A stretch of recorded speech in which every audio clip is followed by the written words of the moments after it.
Hey everybody, it's Pete A. Turner, executive producer and host of your Break It Down show. Well past 1,000 episodes now. This is actually episode 941 on the podcast side, so thanks so much for listening. We love it when you guys go to YouTube and listen there. We've seen you transfer over. That's fine with us. We dig it because that's where the money is. That's where things are growing. We're, of course, still going to put the podcast out on all the podcast channels, but if you really want to support, that's one way to place to go. Also, Break It Down Show, breakitdownshow.com. Go over there, click on the PayPal link. You can do a little subscription. You want me to do something extra for you? Great. But know that that money is going to go into equipment. You'll hear a bad cable on this episode.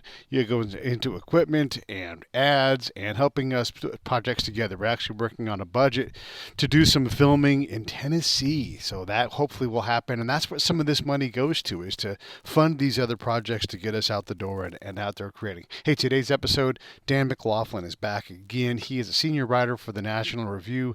We get into a little bit of politics, but that's because we wanted to talk about baseball, and baseball inserted itself into the Georgia election legislation process. So look, wherever you're at in this whole thing, all we're saying is that baseball should stick to baseball. They got enough problems to deal with. They should stay in-house and not worry about what Georgia does or what Colorado does. And then you compare and contrast, like now it makes even less sense. So Dan is great at this. He's really smart. And look, he holds everybody accountable. When the Republicans do something dumb, he holds them accountable. When Rob Manfred does something dumb, he holds them accountable. Anyhow, hopefully you guys will enjoy this episode. So many great episodes coming. Again, watch on the live side, watch on the YouTube side. New Spy shirts are out. We also have the Soundwave shirt out. If you want links, Pete at breakitdownshow.com. Let me know what you think. Love to hear from you guys. Hey, thank you all so much for supporting us. Don't forget to go to Save the Brave, savethebrave.org. If you have something to donate, a car, a piece of land, money, whatever, time, let me know. Or just go to savethebrave.org, click on something there and help out. All right, here comes Dan McLaughlin. Lions Rock Productions. This is Jay Moore. This is Greg Cruz. This is Bryce Vine. This is Dexter from The Offspring. This is Nathan This East. is Sebastian Younger. This is Daryl Ames. This is Stuart Copeland. This is Mick Gillette. This is Andy Summers. This is Dr. Bob Greenberg. This is Gabby Reese. This is Rob Bell. Hey, this is John Leon Guerrero. Hey, and this is Pete A. Turner. This is Dan McLaughlin, and you're watching The Break It Down Show. And now, The Break It Down Show with John Leon Guerrero and Pete A. Turner. Yeah, this is fun. So we got a couple things to talk about. For those who don't know, Dan's been on a few times. He writes at the National Review, but he also has had a blog since the early days of blogging, and he talks about baseball. So I thought, Dan, we might talk, and you've got a Brooklyn Dodgers hat on. I didn't wear my Dodgers hat today, but I thought we might start with baseball and then see what kind of political stuff we can get. Everybody should check out the National Review. Go to Dan McLaughlin's page, and you'll always see some really good insight. And I would say that you're looking for a best way forward, not a partisan way forward. And I appreciate that. Yeah, I mean, we stand for something and we write from that perspective, but I do think it's important to try to be fair in how you present things. So, I probably am strongest for the Dodgers, but I love baseball in general. But we had Brooklyn, Colorado is a weird stadium. Weird things happen. The fountain turns on for the game. A cat runs across the field. A home run goes over the fence and gets pulled back in and turns into a single, and an out instead of a home run. And then an inside the ballpark home run to left field. And again, where the ball was kind of brought back. It was an insane weekend. Do you like the fact that in baseball, something absolutely unique, despite millions and millions of outcomes, absolutely unique can happen in a given game? Or what draws you to the game all these years later? Oh, yeah. I mean, that's absolutely a big part of the appeal, is that sense that you're always, you're always going to see every year something you've never seen before. Think of the I guess we were commemorating the I think 20th anniversary now of Randy Johnson vaporizing a bird with a pitch, which was just one of those once in a million kind of physics moments that the bird it just had to be perfectly timed. But yeah, I mean, every year last year, of course, was a particularly weird year. I think hopefully we're going to be back towards an increasingly normal year this year. But we're not there yet. As a Mets fan, I'm sort of frustrated that the opening weekend didn't include any Mets baseball because the Nationals had some positive tests.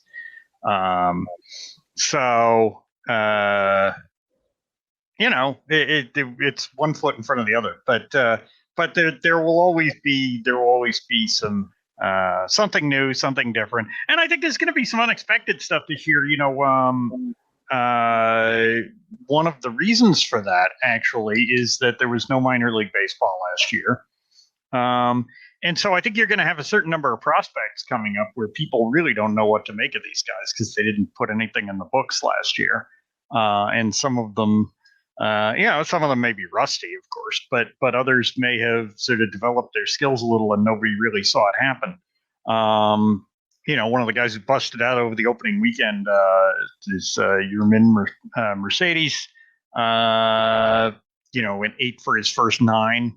A 5-hit game in his opening appearance. He's 28 years old, and guy's been, he's sort of kicked around to, foreign leagues and the minors. But nobody really, I don't think he was on a ton of people's radar going into the season because you just didn't have, a recent high-level competition of this guy.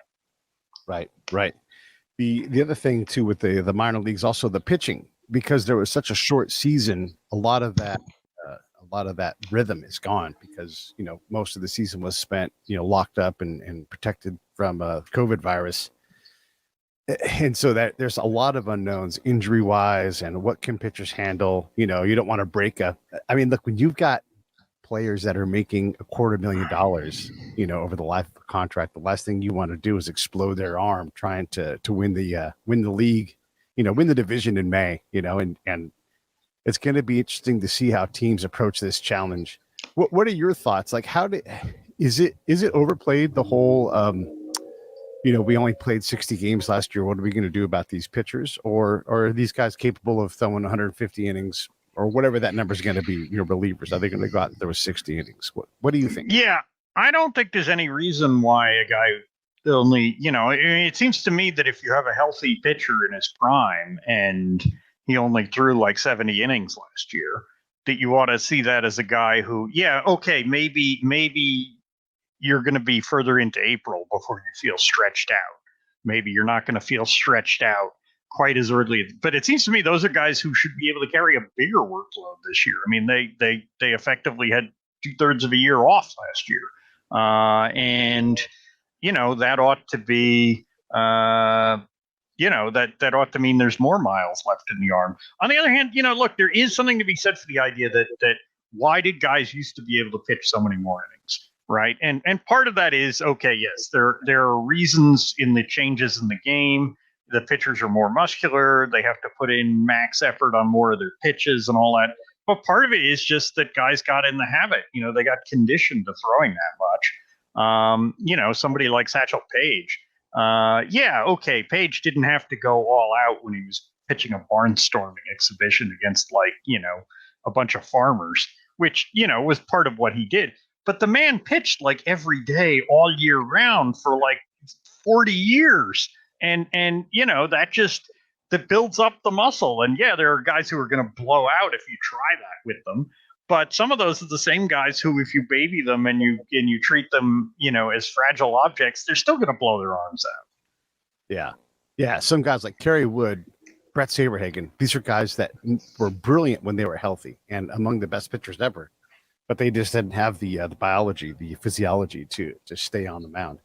I'm curious about your thoughts too. Well, let me ask you this: the Mets seem to be a bit of a darling in the media. Maybe it's because of an East Coast bias, maybe it's something else, but your team gets a lot of play. Where do you go for honest assessment of where the team is? Because it's easy to, and you can get this, like every phenom is like going to change the world, and then they come up and you're like, not such a good assessment there. Cubs and White Sox get this a lot too, where the expectations are outsized for what the reality is likely to be. So how do you, and maybe I'm unfair with that, but it doesn't happen much with the Marlins. Marlins are usually under expected. There are teams that have that. So do you agree that the Mets are one of those teams that kind of gets overhyped?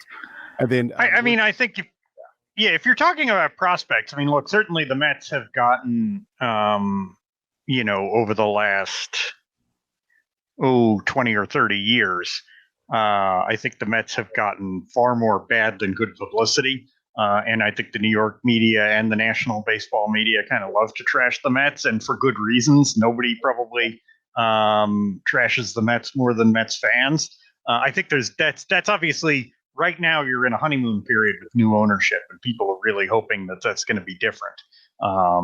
But yeah, I mean, it is true that the big market certain of the big market teams have had a tendency to have their prospects overhyped over the years, and the Mets have had more than their share of those. I don't think that I need to worry about going to different media outlets to get an honest assessment of the major league players. I can do that myself, and I can see that. I mean, frankly, with the Mets, I think you get a good, honest assessment from, even the broadcast teams and the radio teams. I think that the Mets TV and radio teams. They have some people there, first of all, who just don't care what you think of them, like Keith Hernandez, right? Keith Hernandez doesn't care. But also, I think there's a sense that they understand that they have a bond with a fan base that doesn't trust the ownership. So they're not homers in that sense. In terms of getting an honest assessment of minor league prospects, I mean, I traditionally have gone to Baseball Prospectus and Fangraphs and some of those sites.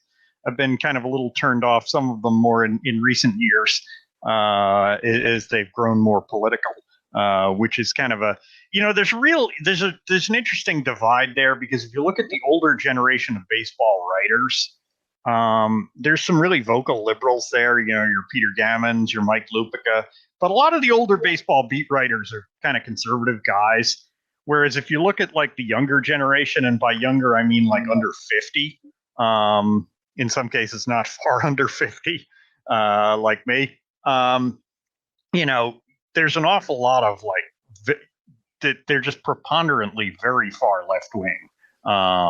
And I think that is kind of reshaping the coverage of the sport. And obviously that's, I guess that probably leads us a bit into the All-Star Game controversy. Which I think is a terrible unforced error on Rob Manfred's part. This is, and I like calling it unforced error. You've got a brand that is, I wouldn't say baseball is struggling, but like anything else, the NFL is struggling. They're all trying to figure out how to grow, and they've grown so much recently. What do you do? And I follow baseball for the play on the field, yes, but more importantly, like what guys like Andrew Friedman, like Brian Cashman does, what these GMs do is they try to build these teams and sustain. Like, I find that fascinating how they move the chess pieces. I think Farhan Zaidi is great. Like, the Giants may not be like believing it yet, but he's so good at building a system from like the 60th player to the top player. So that's what fascinates me. And I don't need a guy like Rob Manfred to put politics in it. I mean, baseball is the thing that, on 9/11, baseball shut down for a couple of days, and then they were back at it. They are just resolute, and I don't need social justice in that. How do we make a good? Does this make any sense? What's the positive spin for Major League Baseball out of this? Is there something good? I mean, the argument in favor is basically saying that, well, I think there's a bait and switch element here, right? Because should baseball be completely hermetically separated from politics, every way, in every situation, always, forever? Of course you can't. That's kind of a false choice, right? I mean, when baseball put Jackie Robinson on the field, that was in some sense in a big sense, a political statement, but it was ultimately about the benefit of the game, and it was about the game cleaning its own house. And it changed the country. It really did. It was one of the milestones of civil rights, much more than anything that happened in the NFL or the NBA. And yes, baseball has long promoted a kind of generic patriotism, right? The national anthem, which they started doing back in the during the First World War, and even post 9/11, it was, there was obviously a political aspect to bringing the game back, to bringing out the president, right? I mean, the presidents have often thrown out the first pitch on opening day in DC, and it's been presidents of both parties. But I think there's a big difference between that and then saying, well, okay, because you let a little bit of, general patriotism in the door because you took a stand against racial discrimination in your own business, that means it's always a good idea to dive into every political controversy and do so, as they did in Georgia, in a way that is very openly partisan, right? They are very much like saying, okay, everything the Democrats say about this bill that the Democrats don't like is right, and everything Republicans say is wrong. And we're gonna side all the way down the line in a classic, nuts and bolts of politics controversy with one party over the other. I think it's a very bad idea, and it is true. It is a dangerous time for the brand of Major League Baseball. It's frankly, if your business is not Amazon, it's a dangerous time for everybody's brand right now. Everybody's trying to find their way through a new landscape of technology, a new post-pandemic landscape. But I think that is truest in the entertainment industry, which sports is part of, because there's so much fierce competition right now for the entertainment dollar. And football has had its own issues. But in baseball's case, part of it is that, kind of aging fan base that is the real installed, traditional fan base. It is the competition with the NFL is something that's been an issue for baseball for, 50 years now. And with the NBA for 40 years. And so you have a lot of different things going on at the tempo of modern life that make it difficult make it a struggle for baseball to retain fans. And then obviously you have missing 2/3 of the season last year. But the things that are unforced to me are, number one, the league tampering with the rules in ways that are really big departures from history. And the other is forcing themselves into a political controversy they didn't really need to get involved in. Yeah, I can understand that, and I can appreciate that. Yeah, why would you force yourself into a political controversy? Because the thing about baseball is that it's always had the ability to reach out internationally. It's not a black and white game. It's a game that has, I don't know how many I used to know all the times. I always found this was fascinating, but there's got to be 15 countries represented in baseball right now. I don't know if there's a Canadian playing, I don't know if there's an Aussie playing, but we could go on for quite a while naming the different places and players who come from a variety of places. And I think that's what makes baseball great. Like, remember the Dodgers UN rotation where they had 5 different countries represented in their rotation. You can become great at baseball from anywhere. Venezuela is a hotbed. Curacao has produced near Hall of Fame players. All these different places. I think that's more of anything. Like, anybody has you can grow up in, the Dominican Republic, not known for its wealth and abundance, and you can still come there and then make a difference back in your country. It's more of an American game when you look at the opportunity to come here, to play with the best, to make the most money, and do those things. Why even take this fight on? And by the way, it's about both, and there is a balanced scale that we have to have between access to votes and legitimacy of the vote, and tipping the scale one way or the other. It's Georgia's business, but Dan, I don't get it. I don't understand why you even take this fight on. Yeah, and look, if Georgia was, doing things that looked like, 1965 era Georgia, 65, I guess, when Major League Baseball actually moved a franchise to Atlanta. If they were still, then you could see taking a stand. But this is so marginal. So many of the things that are being done here. The big protest is over the no food and drink to people who are, you can't have people giving food and drink to people who are actually waiting online at the polling place. Well, that's actually, Georgia basically modeled that to a certain extent on a law that's already on the books in New York, where MLB has its headquarters. And that's not a brand new law in New York. It's been there for a while. And a great many states have laws that say, like, you can't even approach people who are online to vote. And so, and you go down the list of things that were done in this Georgia bill, and it's a 98-page bill. There's a lot of detail to it. But by and large, I mean, it takes a number of steps to expand access to vote. And it tries to balance that with improving security and transparency. And you may not agree with necessarily every last call that's made, whether you're a conservative or a liberal. But the idea that like every tiny marginal thing in the voting procedures has to become a national test of morality is just insane. It's just it's completely without perspective. It does seem short-sighted. And again, if Georgia wants to adjust its voter integrity laws, I think that's appropriate. They just had this massive problem with trying to understand what happened. I don't think we'll ever have resolution. It's easy to say everything went to the courts and was settled, but if you look into it, that's just not true. And I'm not a political statement, but there's real problems with the voter integrity in many states. So we have the technology to significantly improve this, or just go back in time and just hard count paper votes every single time. And by the way, if you and that's part of what the bill does. It creates more secure paper for the paper ballots and that sort of thing.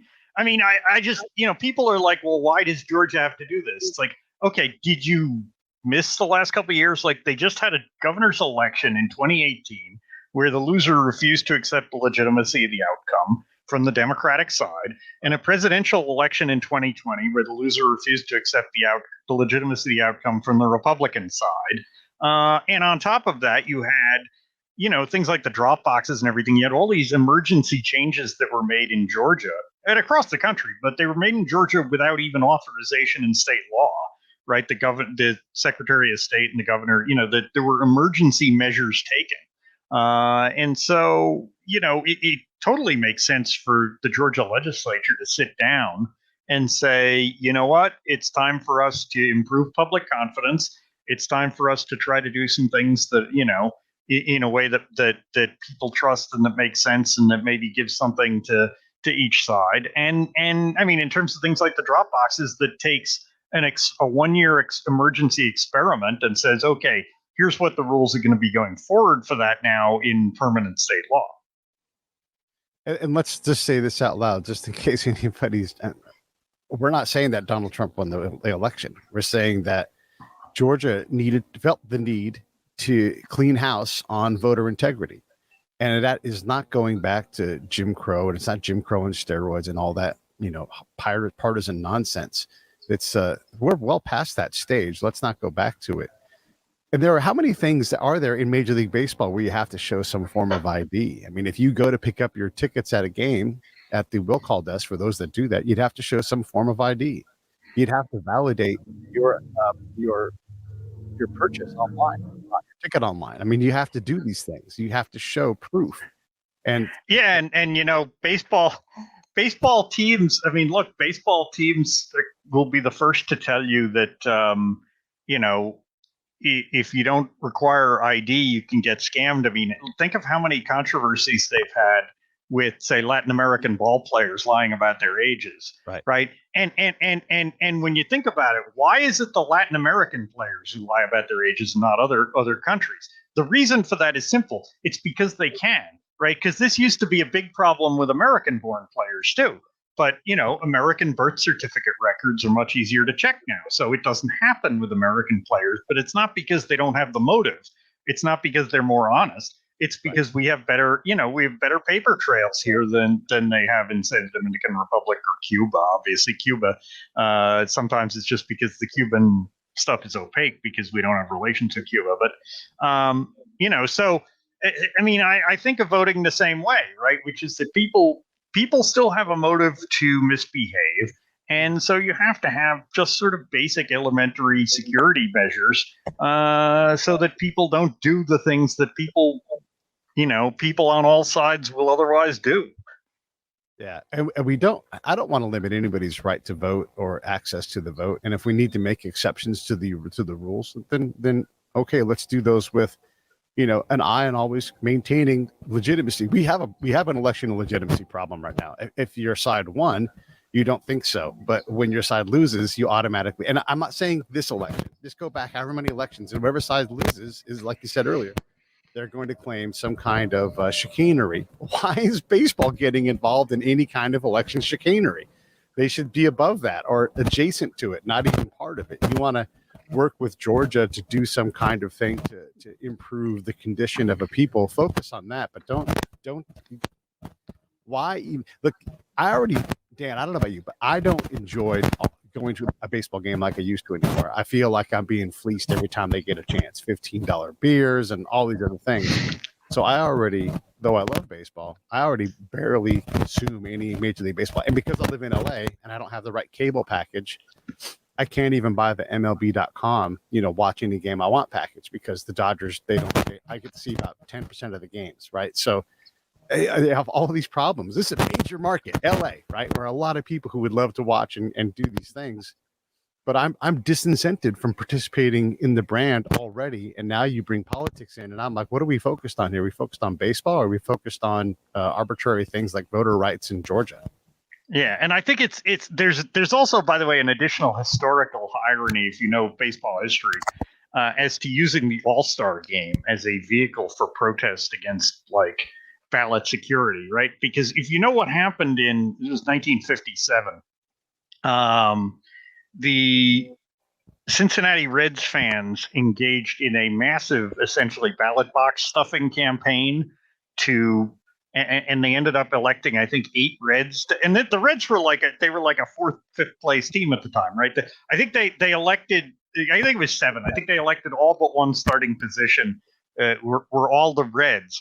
And baseball reacted by taking the vote away from the fans for 6 years, right? They completely eliminated voting and said, we don't like this. This is too much voter fraud for us. Essentially, we're going to give the vote to the players and let them decide who's on the All-Star team. And it was like 6 years before they gave the vote back to the fans. Another funny thing, I was watching MLB Network the other day because I can't watch the Dodger game. I have to watch MLB Network to get updates. And it was Harold Reynolds. God bless Harold Reynolds. But they had these guys. It was obviously a segment they had to talk about. It was really uncomfortable because you could see these guys were like, didn't have a whole lot to say. And these are sports guys. They don't have anything terribly insightful to say. But Harold said, why would Georgia want to limit what the people can say? Look how the All-Star game is done. That's voted by the people. And it's like, yeah. And they openly stuff the box, right? Like they can ballot if you want, vote for the A's or whatever it's going to be. Yeah, even today, the All-Star balloting is just notoriously rife with voter fraud, in a sense, and to vote early and often. It's encouraged. The league wants you to cast as many ballots as you can. But not in an election, not in an actual election. Yeah. We want actual people to do actual good things. I guess I wanted to stay on baseball for another minute here.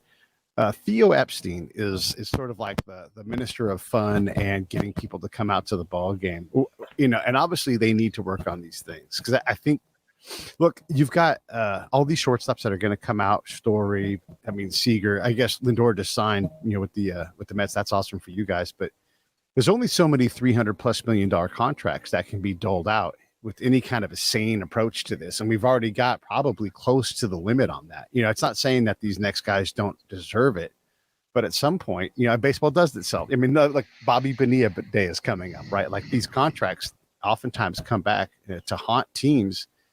And so, like the Dodgers probably have 3 guys that are going to need deep into the hundreds of millions to sign them.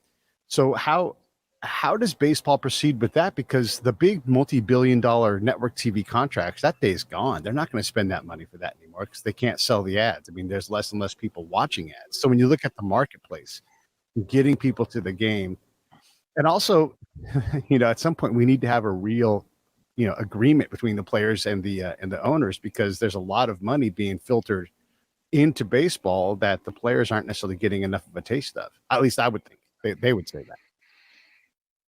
Yeah, well, the players always say that, that they're and the owners always say that they're losing money, right? No baseball owner has ever admitted to making a dime off his team, right? Look, I mean, I think like the Lindor contract makes a ton of sense if you assume that the business of baseball will continue to be healthy. Now, it could be even then, it could be a disaster, right? I mean, no ball player is ever a sure thing.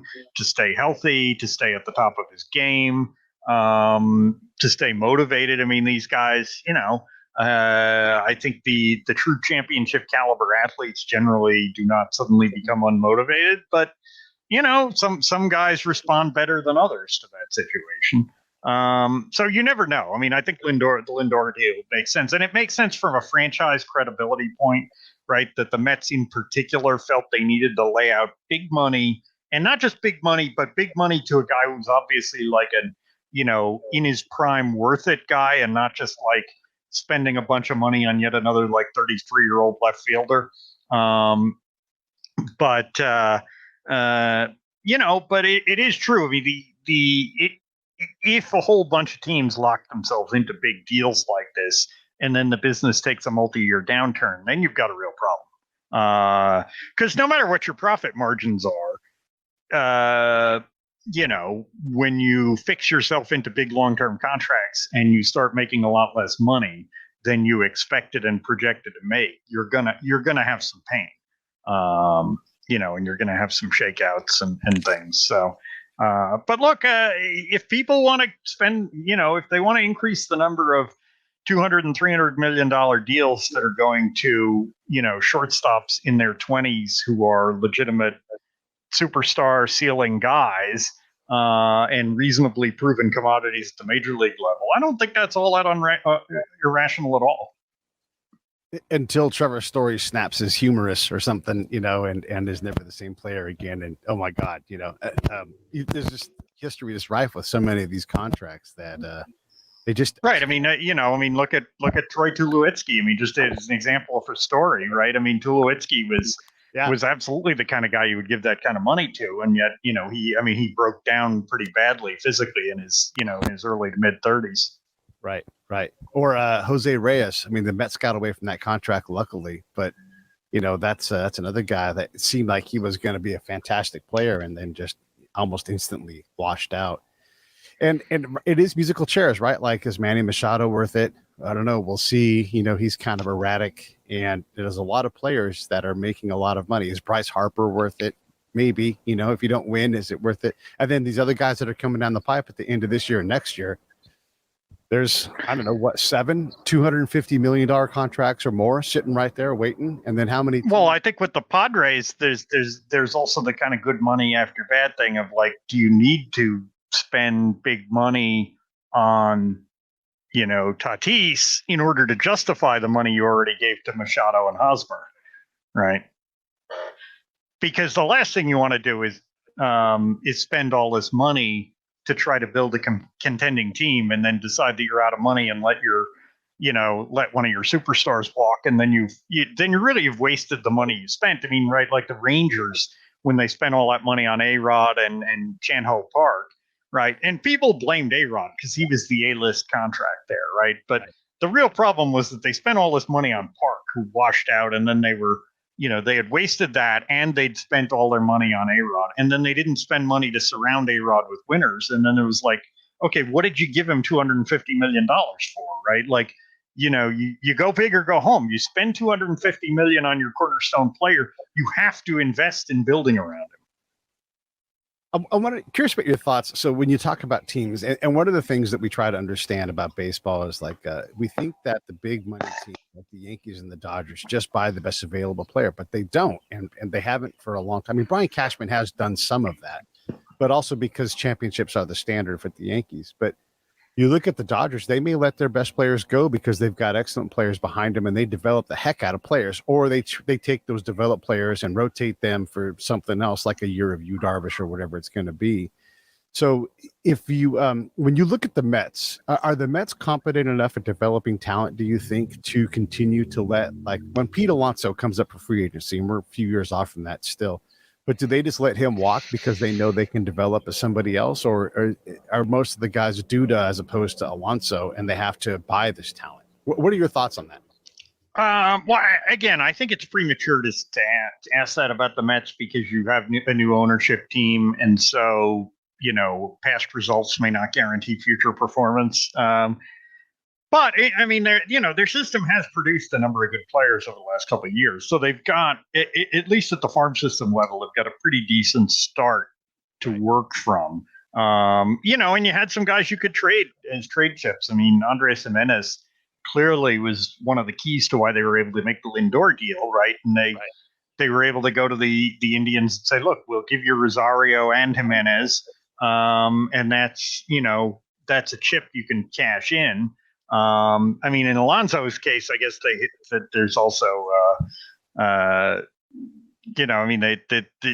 you've also produced some other guys, at that position. So, but I don't know that they have anybody else in the pipeline yet, but behind him. Yeah. And then one of the other questions I'm always thinking about is we talk about small market teams. It turns out Oakland is not in a small market. Oakland is in a massive market. San Diego is not a small market. It is a massive market. And so what do you think, what are the true small market teams where they have to struggle to compete with the bigger teams because the Dodgers spend a lot of money, but they spend it on training and they spend it on development and they spend it on, IDing players, internationally. They spend a lot of money that you don't see on the field for several years, and they're able to buy lottery tickets. So their money has power. But who are the teams that truly can't compete? Because the A's, if they chose to, have access to billions of dollars in revenue if they're able to put butts in the seats and, activate media contracts and whatnot. Yeah, well, there's a lot of things that go into it. I mean, right, the A's, notoriously the A's problem has been, the fact that the Giants would never let them move to build a new ballpark, right? Because the idea is that if you move to like San Jose, you're moving into the Giants territory. Never mind that they're already in the Giants territory, but the Giants, the way that rule is written, the territory rule is written, you could stay where you are, but even if you move further away, that's in their territory and they can block it. And I think the A's problem has never really been the TV market so much, although they do have to compete with the Giants in the TV market. But people didn't love driving into Oakland, obviously, to go to games. The size of a market obviously depends in part on who the competition is, right? How many other teams are in the market, and also if you have an installed base of baseball fans. I think the Marlins have had trouble building. The Marlins have a particular problem because their fans have kind of PTSD from all the times they've burned down the roster. Clearly like the Royals and the Pirates have had pretty small markets, but I don't know why the Pirates necessarily have to have a tiny market. Pittsburgh isn't that small a city. It's got a great baseball tradition. But it is also the part of the problem that the Pirates have too is that they don't have a ton of Western territory, right? Because you go much west of there and you've got Indians fans and Reds fans. So, they don't have like what the Cardinals have, the kind of regional market. And the fact that the Cardinals have such an installed regional market and had it for such a long time is part of the reason why the Royals don't have a large market, right? Because a lot of the area that could have been potential Royals territory is already Cardinals fans. Yeah. Well, and the Cardinals and Cubs and Braves also did a great job of mastering media early, for the different times that they were there. So, TBS just put the Braves on everybody's map, and then the Braves got good. You remember back when the Cubs and the Braves were terrible, but you could watch them all and then the radio days for St. Louis and for the Cubs, you could hear a Cubs game in Iowa and Nebraska. And so that's Cubs territory or Cardinals territory. And so then the Royals come in years and years later, and it's like, well, we already have our bodies assigned for the next couple of generations. Thank you so much for showing up, Royals. Great ballpark, but just not quite enough people. Yeah, go back to the 30s, and Ronald Reagan was broadcasting Cubs games into the Iowa market. So Yeah, it's interesting. All right, I want to ask a little bit about the Biden presidency and some of the things you see. Like you and I were talking off mic. We have to move on. Donald Trump. It turns out, I don't know if you know this or not, he's not the president anymore. We have a new guy in office, and we always forget this. We talked about choosing the lesser of two evils, which means you're picking evil. So we have a guy that still wasn't anybody's top choice. I mean, Joe Biden was a joke in his own party. Kamala Harris's candidacy was destroyed by one question from Tulsi Gabbard. She earned as many delegates as you and I. So these aren't people that are loved for their credentials. They're loved for their party, maybe. But what do we do now that we have a president that is, as problematic? Because Joe Biden just wasn't a great candidate ever, and now he's the boss. Yeah, and he's, look, he's 78 years old. He's nothing Joe Biden is or does is going to get any better from here, right? This is as good as it gets. Obviously from my perspective, it's very unfortunate that Republicans lost control of the Senate at the end of the election season. And so, Biden does have the power to ram through a lot of things, but he's got to get all 50 Democrats on his side. And he has a very small margin for error and a surprisingly small margin in the House. That hasn't been an issue yet, but undoubtedly there are some things that, there are going to be some constraints even on what the Democrats can do in the House when you've only got like an 8 or 9 seat majority.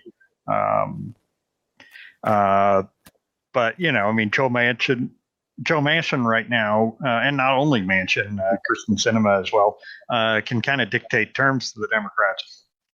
I mean, the fact that they can't get anything through the filibuster is precisely why we're seeing so much attention on spending money, right? Because that's the one thing that you can do with 50 votes. The two things you could do with 50 votes in the Senate, right, is taxes and spending. And the sheer amount of spending that they're looking at doing is just staggering. And it really is, a lot of it is aimed at, payoffs to their constituencies, ways to fund their own advocacy organizations. That's even their big voting bill, which obviously isn't getting anywhere in the Senate. It has all these provisions about, it basically wants the federal government to take over the job of registering college students, which is previously a major expenditure for the Democratic Party. So a lot of what they're trying to do is to essentially funnel taxpayer money to benefit themselves, and to benefit, the teachers' unions and state and local governments and blue states and all that sort of thing. But the amount of spending that they're proposing is just staggering. I mean, it's just, and people say, well, yeah, but didn't George W. Bush spend a lot of money? Didn't Donald Trump spend a lot of money? Didn't Reagan spend a lot of money? The choice is always between irresponsible Republicans and catastrophically irresponsible Democrats. But I think there's two things that people miss about that, right? One of which is that, with a few occasional exceptions, like Bush pushing the Medicare Part D, when Republicans spend money, they tend to go out and be like, okay, let's spend some money this year. Whereas the Democrats are like, let's put in a new program that will spend this amount of money every year until the sun freezes and the earth is a frozen ball of ice. And the other thing is that the sheer quantity of what Biden is trying to spend here is far and away beyond anything we've ever seen in American history. I mean, $1.9 trillion for his COVID relief bill, much of which has nothing to do with COVID relief, and a good deal of which isn't even supposed to be spent this year. And then you add on to that another $2.3 trillion that he's trying to spend in this infrastructure package. And then, there's talk that there may be another $2 trillion education and other social program spending bill on the way. Once you're talking about $6 trillion, I mean, that's like what, $50,000 for every household in the country. Where are you going to get that money? It's crazy. Yeah, and this is I'm no fan of the Republicans. I have a place in my heart for everybody, but what are the Republicans going to do about this? I mean, if the spending horse leaves the barn, and we don't know when this will happen, when there's just too much money, being spent, and there's going to be a devaluation of the dollar, hyperinflation, whatever it's going to be. There's going to be a cost for this money. What are the Republicans doing about it? I mean, they put together candidates that weren't terribly exciting for the presidency. Then we had Donald Trump, and who's going to be next? Another Donald Trump presidency? Please, let's do something else. Let's get somebody in there who can help with this. And the Democrats are just as guilty. Their guy's Joe Biden. This is the party that had an Asian dude running and Tulsi Gabbard, who's a veteran and has people of color background, and they picked the old black guy, but only after the other old black guy who brought $100 million into the election was kicked out. Didn't garner enough votes. So we're not getting our right. I mean, it was sort of amazing when they got to the point where Biden was out there and he's 77 and he was the third oldest guy on the stage next to Sanders and Bloomberg. Bloomberg's actually older than Biden is. He may not look it, but he is. I can't take these parties seriously, either of them. And this is what we got to choose from. And all this incredible people in this nation who could probably do a pretty solid job, even if they just held the rudder down the middle. Why do we get such crap people? I mean, these aren't. This is not our best and brightest, no matter who's on the stage in any of these debates. Yeah, I mean, one of my longstanding things is I always feel like we ought to have people who are experienced and accomplished, and particularly as governors. I think that's a better way to go. And it wasn't so long ago that you'd see Reagan and George W. Bush and even Jimmy Carter and Bill Clinton, that the parties would go to governors, right? You'd get somebody who sort of made their bones outside of the Beltway, who had proven that they could run something. And hopefully we'll see that, at least given us a serious fair hearing this time around. But the governors got massacred in the Democratic primary this time around. And obviously most of them got squashed in the Trump race too. I mean, the people who were left standing against Trump, Kasich sort of simply by staying in the race got some votes, but I mean, he was finishing like 8th and 9th early on. And then all of the other governors got sort of run off the road. So the only people who were left really with Trump even were relatively young senators.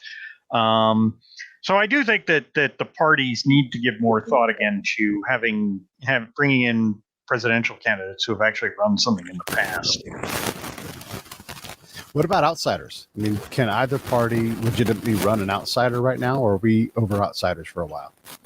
I think, the Democrats obviously are just going to run, 4 years from now, they're going to run Biden or Harris, presumably. And so I don't think they're going to have a whole lot of openings for that. On the Republican side, I don't know that I can see another outsider candidate who is not Trump and who is not like, say, one of Trump's kids. And at this point, they're not outsiders anymore, right? I mean, you can't get more insider than being a former president of the United States. But I don't think you're going to see a different outsider. I mean, there are some people who think, well, maybe Tucker Carlson might run, right, because he's a media guy. Although, he's, again, one of these, it's sort of like when Pat Buchanan ran, like, oh, yeah, you're going to run a guy as, Buchanan was the ultimate sort of, on the one hand, outsider. On the other hand, a guy who was literally born in D.C. and worked in the White House and everything, right? I mean, Tucker has been such a part of the political media establishment for so long. It's hard to really think of him as a genuine outsider. But I don't think we're going to see another true outsider for a while. I think the Republicans are probably going to end up going back towards a somewhat more conventional candidate next time, unless it's Trump again. We'll see. Trump isn't worth the squeeze. Like the juice that you get, whatever good he does. Like he ran on term limits. People talk about term limits all the time. Like, well, Trump ran on that. Like, yeah, I can't do it. Like it's just he creates too much. He purposely talk about unforced errors, Dan. There's the king of unforced errors, where he just purposely smashes his own success all the time. But I think even if you're going to make kind of the devil's advocate case for Trump, and I'm certainly somebody who has a very long record as a Trump critic. I think the devil's advocate case for Trump, though, is that sometimes you need to bring somebody in who breaks things, shakes things up, and prepares the way, right, for somebody, so you need the revolutionary personality. And then after that's happened, then you need somebody to come in and fix it. actually fix it, not just break a bunch of things that were wrong, but create new things that work. So even if you take that position, right? Even if you take that position that is sympathetic to Trump, that says, look, we needed that guy to come in here and shake up the way people thought about things and shake up the way people talked about things. And, we needed a chaos agent, right? Okay. If you buy the argument that we needed a chaos agent, we don't need to bring him back for more chaos. We don't need to bring in a different guy for more additional and different chaos, right? At that point, then you need to be able to go back and say, let's get somebody who actually can build something. Is it possible for any presidential candidate who wins to actually have a mandate right now? Because they all claim it, but they never have it. George Bush the elder or the senior didn't have it. George Bush the younger didn't have it. Bill Clinton didn't have it. Who can have a mandate anymore? Or is that even not a thing? Like if you talk about uniting, nothing that Joe Biden is doing is uniting people. He's just, continuing to do. And then the person on the right who comes in next will do the same thing. And the party system is really struggling to find mandates. It is harder. It has gotten harder. I think it depends. I think part of it too is that, you have to read your mandate correctly.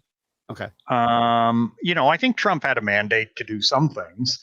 I think he could legitimately claim that he had a mandate to do tougher immigration, to rethink trade, and up to a point, he did some of those things. Obama, for example, Obama had 60 senators, right, coming in after a financial crisis. I think Obama actually had a pretty strong mandate to come in and do financial services stuff, right, to fix Wall Street.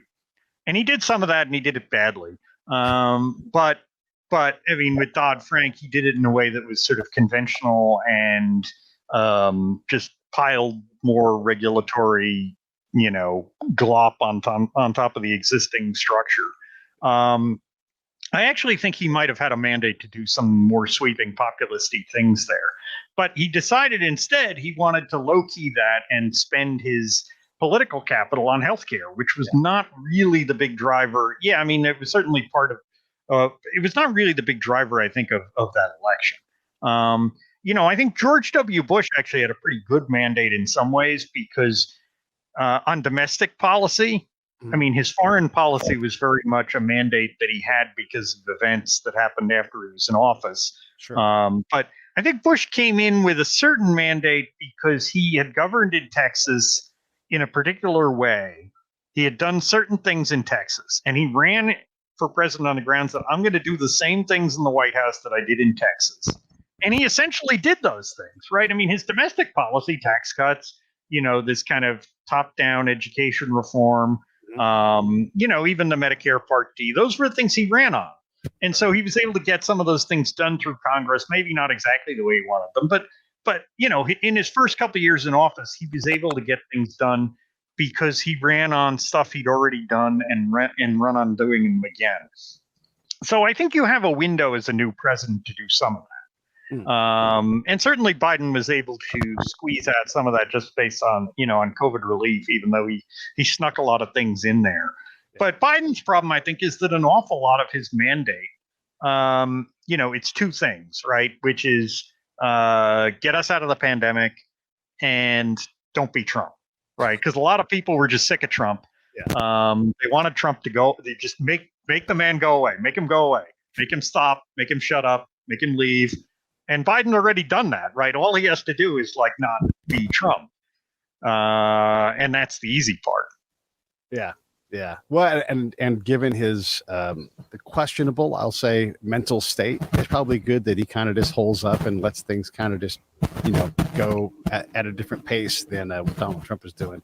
Donald Trump's reelection campaign platform, though, was pretty strong. He had some he came in and I don't want to say he fulfilled more promises than any recent president, but you had to at least on the surface go, he may actually do something about term limits. He may actually, get us out of these foreign entanglements.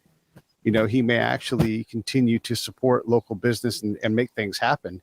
It's just he's so unpalatable. He's so odious. It's I'm sure the people that held their nose and voted for him, were like, I'm voting for the hopeful good things, and now that's all gone, and now we have to see what Joe Biden's capable of doing. And look, just on his record, I don't know that he can. I want to give the guy a chance. I want him to succeed, but I don't know that he's capable of getting things right because I mean, there has not been a good foreign policy president probably since George Bush the Elder, but nobody among the four people that ran for president, vice president were any good at foreign policy. We domestic policy, we're a mess because we can't. Everybody wants all the people that want us to be a socialist country. We don't get along good enough to be a socialist country. We can't agree on the kind of democracy or republic we are. I mean, you can say fine, we're a socialist country. Not going to get along. Not going to go in the same direction. So I don't know, man. It's a mess. I don't know if we look at these sort of middle of the road in terms of performance presidents going from, let's say, Bill Clinton on through to Donald Trump. It's hard to get your rating above 50% anytime later in your term because we just don't do that. I mean, people don't want to hear it, but Barack Obama and Donald Trump have similar approval ratings. I mean, it's just true. So are we looking at just continuing to tear ourselves apart where we break into many states, many little micronations? Are we past a point of no return? Is this all just like, we'll be all right. We continue to do the big things well, and we're going to continue to do them well? Or I don't know. What are your thoughts about the future? Yeah, I mean, certainly you can look back at American history and say, well, you know what, we have been through worse than this, and more divisive than this. We actually went through. Actually happened.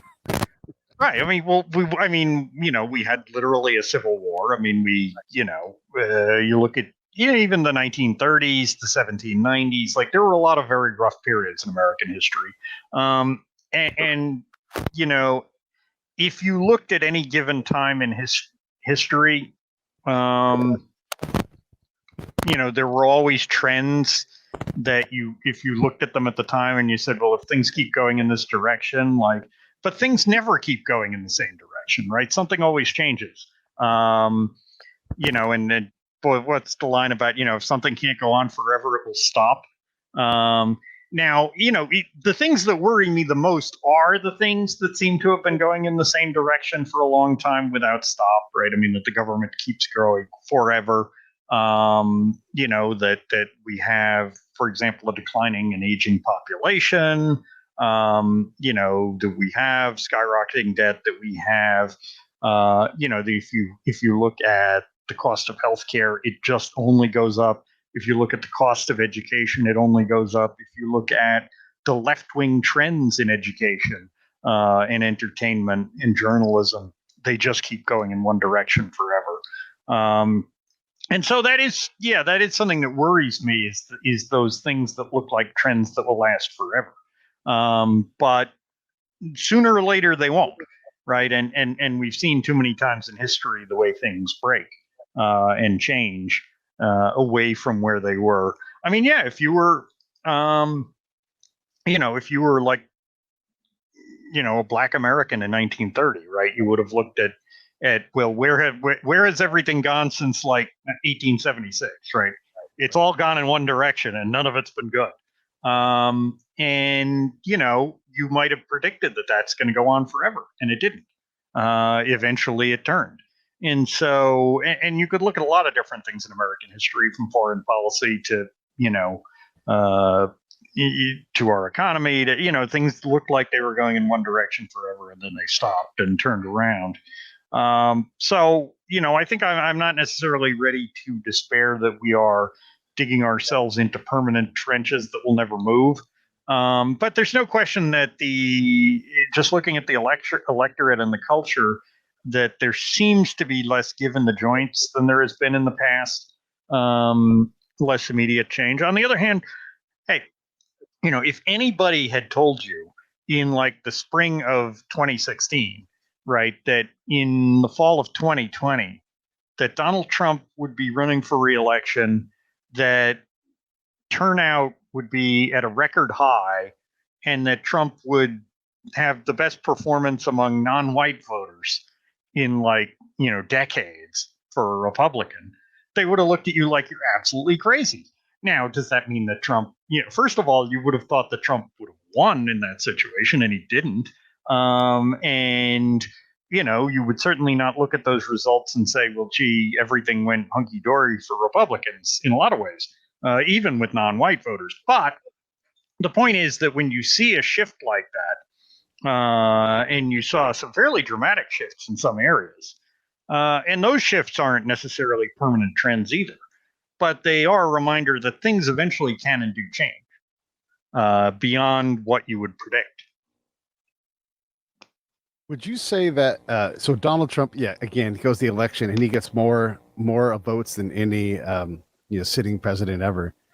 Did Joe Biden's team just do a better job of playing all of the cards that are in the deck? I'm trying to be very careful I say this. Look, I don't know that either side didn't cheat. I think they both probably did at some level. And I've always said, like, as a spy, like, you give me a small budget, I can go out and flip. You tell me which districts you want to flip, and you give me a couple $1 million, I could probably get that done, because there's people out there that will do a lot of things for a small amount of money. It's just not that complicated to do.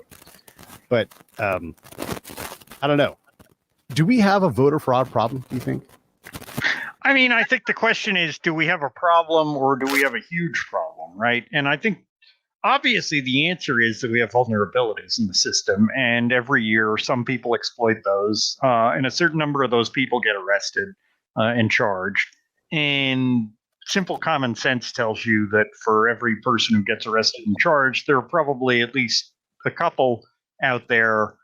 Are we catching 100% of voter fraud? I think that's highly unlikely. Right. We're probably catching less than 50%. We might be catching less than 30 or 20%. I don't know. But on the other hand, are we catching like 1%? No, we're probably catching more than that, I would think.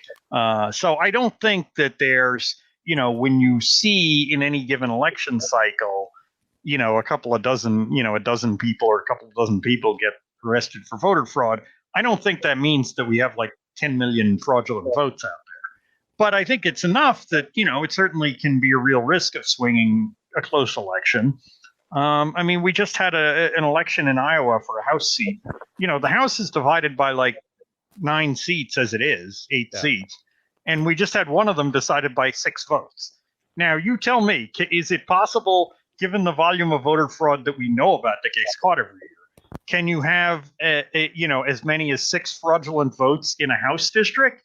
Oh, hell yes. Hell yes. And so, that does not mean that we should be like totally overhauling our electoral system, but it means that, we should remember that this is still something that can be a real threat to the integrity of our elections. And we should take modest steps, which is what I think, for the most part, most of the Republican proposals have done, which is to take relatively modest steps to, and some of those steps deter fraud. It's not just that they catch fraud, they deter it. That when people see that you're being asked for ID, that you're keeping a paper trail of votes and things like that, it deters shenanigans, not just voter fraud, but also other kinds of electoral fraud, in the counting of votes and the, in the mailing and in the registration. And there's all different points to the system. So, I think this is something that we know has been a huge problem at times in America's history, right? In the past, we know that. We know that there's still a motive to do it. If anything, a greater motive now because of how intense people are about politics. And so I think you take common sense steps to deal with that. You got time for one more question? Yeah, sure. I don't know if you know Matt Brainerd's work, and one of the problems with Matt Brainerd is he's very right-leaning and open about it. He'll do his YouTube video with a Trump sign behind him, but he went through and did some cross-state. He did several different voter checks, right? And I'm not making commentary on his work. I'm curious what you think of it, but he said, okay, let's call people who voted and,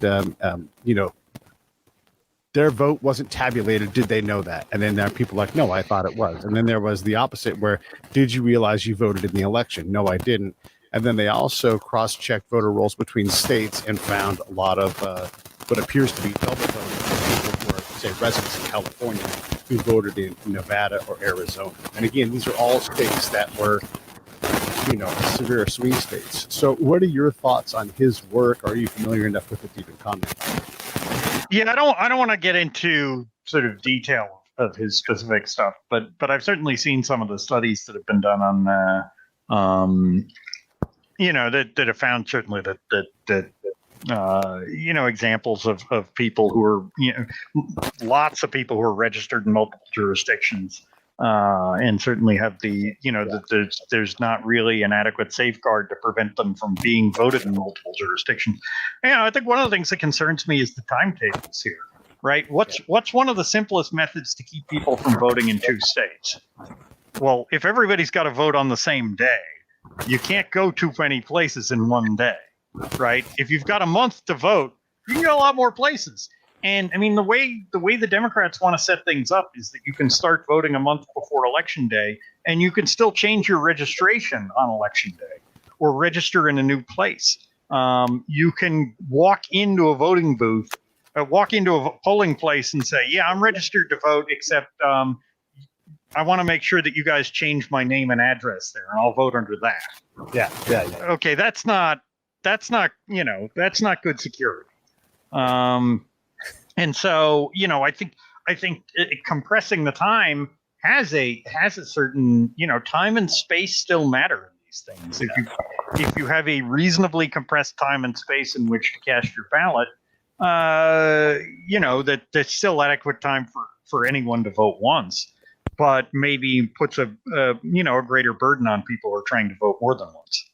I don't care what party you're from. If you make a system that's more permissive, more people are going to exploit that permissibility. I mean, that's just what's going to happen, especially when the stakes are as high as they are. And so we've got to figure it out. In California, you cannot buy ammo unless you have an upgraded driver's license. Like you have to have we call it the real ID. It's the one that will allow you to fly. It's like not a passport, but it's more than just a regular California license. That's just to buy bullets. Bullets aren't at all, and we also have very permissive, absentee balloting, which again, I'm fine with, but let's confirm that you're not voting in more than one place. And at some point, if we continue to create opportunities for exploitation, then everybody's going to exploit the integrity of our elections. And then the UN's going to be here validating our elections as opposed to us being with the UN somewhere else validating somebody else's. And it's not going to be pretty, Yeah. And don't ask how the UN got elected. But yeah, I mean, and look, I mean,